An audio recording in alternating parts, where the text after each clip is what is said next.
লাউ আনজালনা হাদাল কুরআনা আলা জাবালিল লারাআইতাহু খাশিআম মুতাসাদ্দিআম মিন খাশিয়াতিল্লাহ।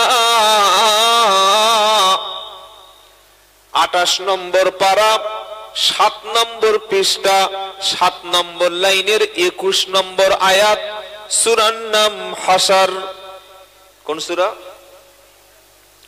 লাউ আনজালনা হাদাল কুরআনা আলা জাবালিল লারাআইতাহু খাশিআম মুতাসাদ্দিআম মিন খাশিয়াতিল্লাহ। আল্লাহ পাক বলছেন লাউ আনজালনা, যদি আমি নাজিল করতাম পাহাড়ের উপরে, পর্বতের উপরে এই কোরআন, সুবহানাল্লাহ, তাহলে তোমরা দেখতে কোরআনের নূরে, কোরআনের তাজাল্লিতে, কোরআনের মুজিজায়, কোরআনের ক্ষমতায়, কোরআনের পাওয়ারে, কোরআনের লোড সহ্য করতে না পেরে পাহাড়গুলি টুকরো টুকরো হয়ে যেত, পাহাড় বহন করতে পারত না। এজন্য আমি আল্লাহ পাহাড়ের উপর থেকে তুলে নিয়ে তোমাদের মতো মানুষের উপরে নাজিল করলাম। আপনারা গাধা দেখেছেন? দেখেছেন গাধা? এখানে গাধা, আমরা যে গাধা, আর গাধা লাগবে না। কি বুঝলেন?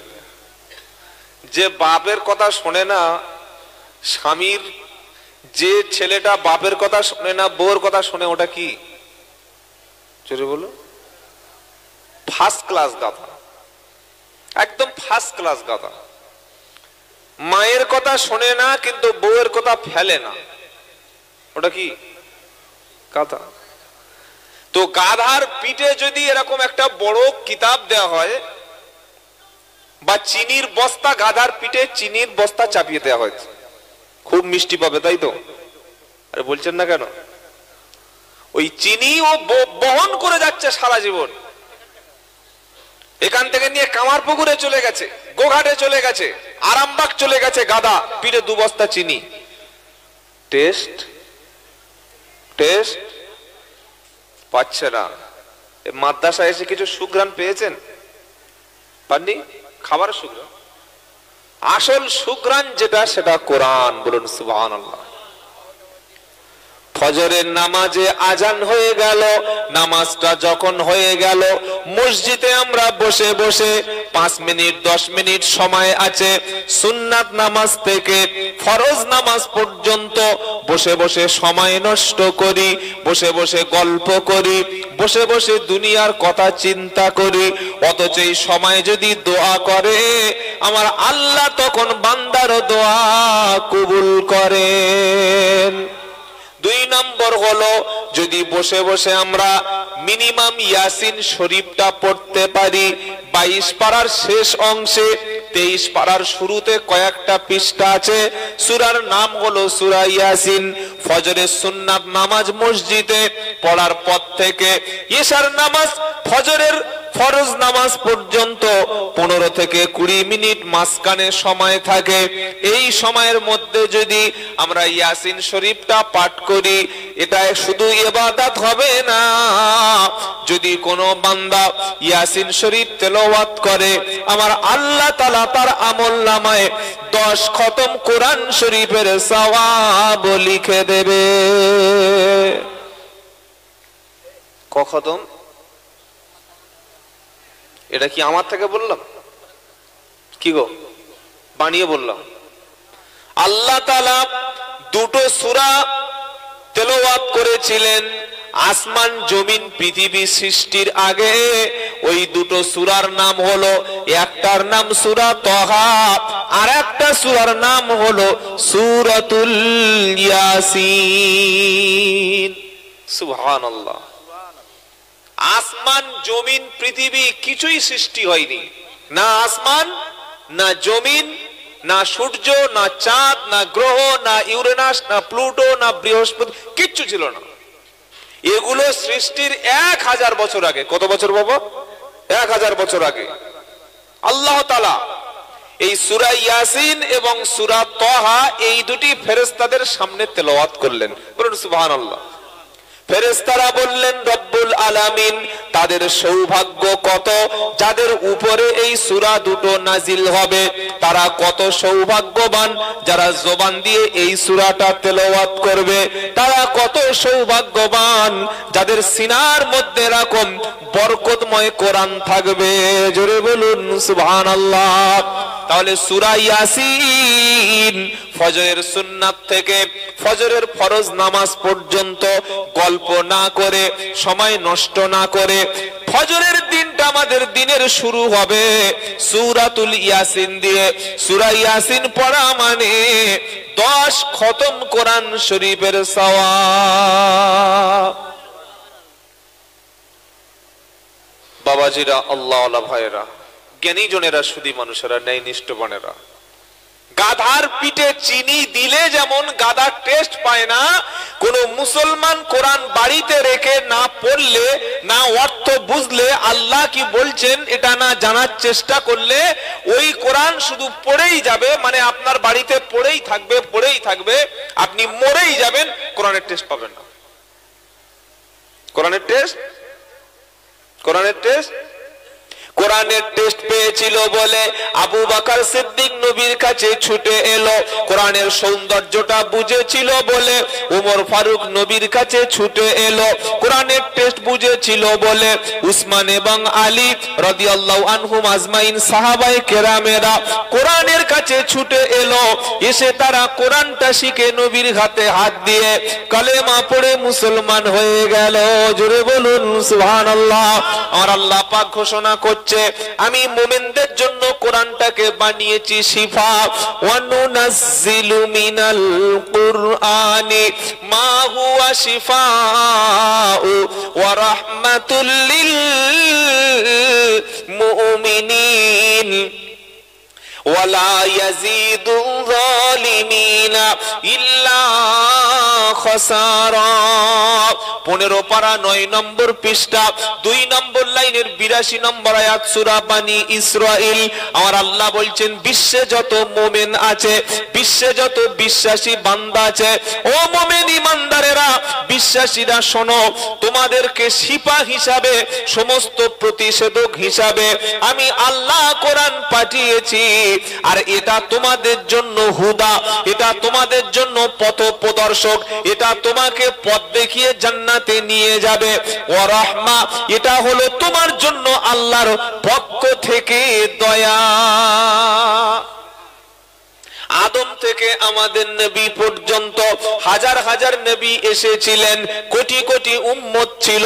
কোন উম্মতের কাছে এত বড় শ্রেষ্ঠ কিতাব ছিল না, কোন উম্মতের কাছে এত বরকতময় কোরআন ছিল না।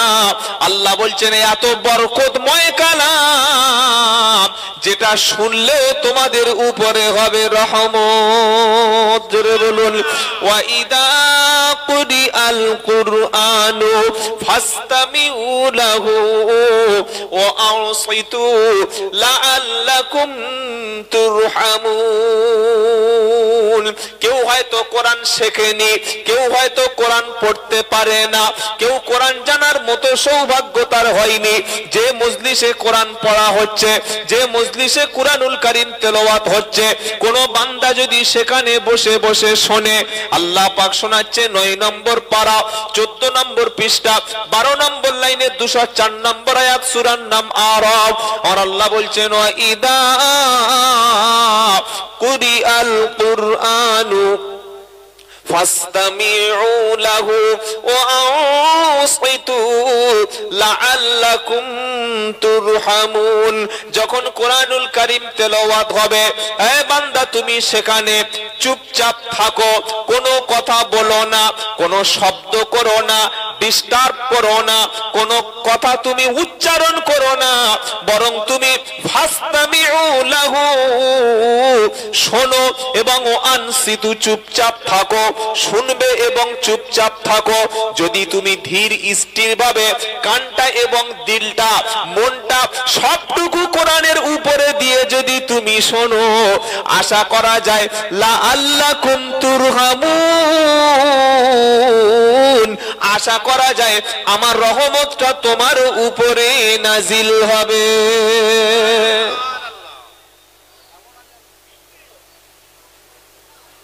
আমাদের প্রত্যেকের বাড়িতে মোবাইল আছে না নাই? ফোন আসলে গান হয়, হয় না? কি গো, ফোন আসলে গান শুরু হয়, বাচ্চার কাছে ফোন দেখলে সে গান দেখতে শুরু করে। স্বামী মোবাইল রেখে বাড়িতে বাজারে গেছে, বিবিও গান দেখতে শুরু করে। ওরে গান হলো শয়তানের ধোঁকা, যেখানে গান বাজনা হবে সে জায়গায় আল্লাহর রহমত কখনো হয় না, আর যেখানে কোরআন তেলাওয়াত হয় ওখানে রহমত কখনো ফুরায় না।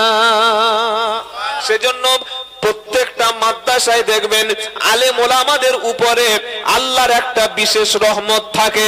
গ্রামে 20,000 টাকা ইনকাম মাসে করে, 30,000 টাকা ইনকাম মাসে আছে, 60,000 টাকা মান্থলি স্যালারি, এমনও মানুষ আছে। আর ইমাম সাহেবের 4-5 হাজার টাকা মাহিনা, তাও দিতে গিয়ে অনেকে দেয় না। এরপরেও আল্লাহ তাআলা কোরআনের বরকতে ইমামের সম্মান এবং সংসারটা, হালাল রুজিটা শান্তির সঙ্গে চলে যায়। স্কুল মাস্টার মাসের প্রথম দিনে মাইনে পায় 40,000 টাকা, 50,000 টাকা, কিন্তু স্কুল মাস্টার একটা জামা পরে স্কুলে গেছে, স্যারেরা দেখছে 7 দিন একটা জামা পরেছে। কদিন? একটা ছাত্র বলছে, ও স্যার, বললে কি, বলে একটা কথা বলবো, বলে কি, বলে তোমার কি বউ মরে, আপনার কি স্ত্রী মারা গেছে? দাঁত ফেলে দেবো গলা। কেন বলছিস? না, ওই 7 দিন একটা জামা তো ধোয়ার লোকটোক কি নাই? কাছে ডেকে বলছে, পয়সা খুব একটা আমার বরকত নাই, যে প্যান্টটা পরেছে পেশাব করে আর ওই প্যানে মোছে। কি গো, আছে না? নাই। সব মাস্টার নয়, পানি নেওয়া মাস্টারও অনেক আছে, বেশিরভাগ কথা বলছে করে আর মোছে, বাইরে পানি ফেলে দেয় আর পাইপটা ঢুকিয়ে নেয়, আছে না? ও জানে এটা পাইপ, কি পানি বাইরে ফেলে দেয় আর ভিতরে মুছে ঢুকিয়ে নেয়, ধোয়ার কারবার নাই। তা কোথায় মুছছে বুঝতে পারছেন? প্যান্টে। কতদিন যে জামা পরিষ্কার করেনি, আল্লাহু আকবার, টাকার বরকত নেই। মাস গেলে 40। আর ইমাম সাহেবের কাছে যান, সাদা পাঞ্জাবি, সাদা টুপি, সাদা হাজি রোমাল, তা আবার উজালা দেওয়া, আয়রন মারা, কাছে গিয়ে মুসাফা করলে যেন একটা ফেরেশতাদের মতো সুঘ্রাণ আসে কি আসে না? বলুন সুবহানাল্লাহ। এটা কোরআনের কারণে, এটা কোরআনের কারণে। কি গো বাবাজিরা, আতর তো আছে। আর ওই যে স্কুল মাস্টার ওই জামার গন্ধটা ঢাকার জন্য সেন মেরে এসছে, সেন আর কতক্ষণ থাকবে? আল্লাহ আমাদের হেফাজত করুক, সকলে জোরে বলুন আল্লাহুম্মা আমিন। এত শ্রেষ্ঠ কিতাবের বরকত আছে, বিশাল বরকত। আমি আব্দুল্লাহ জুবায়ের বলছি, কোন মুসলমান যদি চায় যে আমি শুধু টাকা যেন বেশি বরকত হোক, পয়সা বরকত হোক, এটা চাই কি চাই না? আপনাদের পয়সার দরকার নাই, সব মুকেশ আম্বানির জামাই বসে আছেন এখানে। কি গো, এই বাবা, পয়সার দরকার আছে না নাই? কোন মুসলমান যদি চায় আমার টাকার বরকত হোক, পয়সার বরকত হোক, সে যেন রাত্রে বেলা ঘুমানোর আগে হলেও, সারাদিন সময় না পেলেও সূরাতুল ওয়াকিয়া, 27 পারায় সূরা ওয়াকিয়া, এটা যদি তেলাওয়াত করে, আল্লাহ তাআলা তার রুজির অভাব দূর করে তার সম্পদে বরকত দিয়ে দেবেন। তেলাওয়াত করবো ইনশাআল্লাহ, শিখবো ইনশাআল্লাহ। সকলে নিয়ত করছেন তো ইনশাআল্লাহ? বিশেষ করে যুবকদের বলছি, ভাই কোরআন শিখো, কি মজা আপনি ভাবতে পারবেন না। আল্লাহ নবী সাল্লাল্লাহু আলাইহি ওয়াসাল্লাম রাতে বেলা যখন হতো উনি দাঁড়িয়ে যেতেন নামাজে, ঘুমাতেন না। নবীজির ঘুমাচ্ছেন একটা চাদর মুড়ি দিয়ে। আল্লাহ তাআলা তার হাবিবকে ডেকেছেন, ইয়া আইয়ুহাল মুযাম্মিল কুমিল লাইলা ইল্লা قليلا نصفه أو انقص منه قليلا أو زد عليه ورتل القرآن ترتيلا।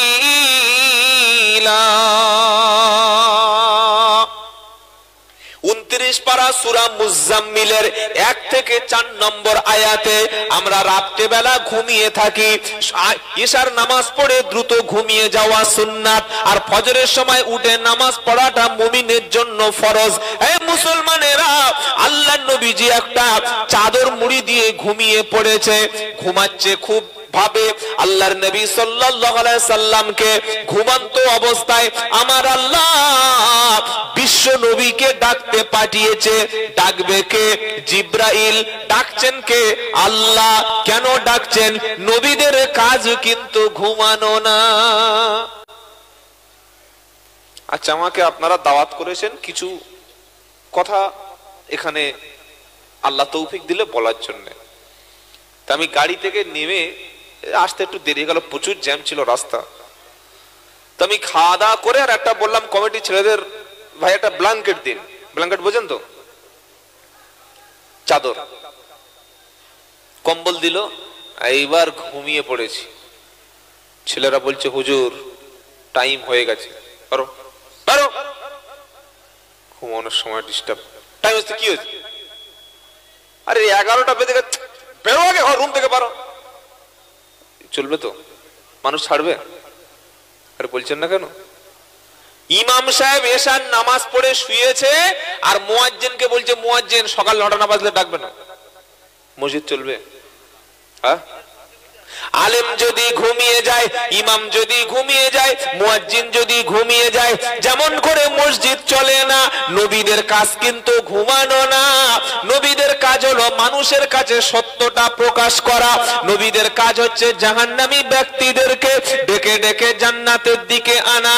যারা কলেমা জানে না, দিন জানে না, ইসলাম জানে না, আল্লাহকে চেনে না, রসুলকে যারা চেনে না, তাদেরকে আল্লাহর পরিচয়টা করে দেওয়া, এটাই হলো নবীদের কাজ। জোরে বলুন সুবহানাল্লাহ। তাই জিব্রাইল এসে বলছে, ইয়া আইয়ুহাল মুযাম্মিল, এ চাদর ঢাকা ব্যক্তি উঠে পড়ুন। রাতে বেলা উঠুন, রাতের কিছু অংশ বাদ দিয়ে আপনার আল্লাহর জন্য আপনি নামাজে দাঁড়িয়ে যান। রাতের অর্ধেক অংশ অথবা তার চাইতে কিছু অংশ কিংবা তার চাইতে কিছু বেশি অংশ আপনার রবের জন্য দাঁড়িয়ে যান। আর নবীজি যখন দাঁড়িয়ে যেতেন, নবীজি কোরআন তেলাওয়াত শুরু করেছেন, সূরা বাকারা শেষ করে দিয়েছে, সূরা আল ইমরান শেষ করেছে। প্রত্যেকদিন আল্লাহর নবী 3 থেকে 4 ঘন্টা 5 ঘন্টা রাতের বেলা আল্লাহর নবীর আমল ছিল কোরআনুল কারীম তেলাওয়াত করা।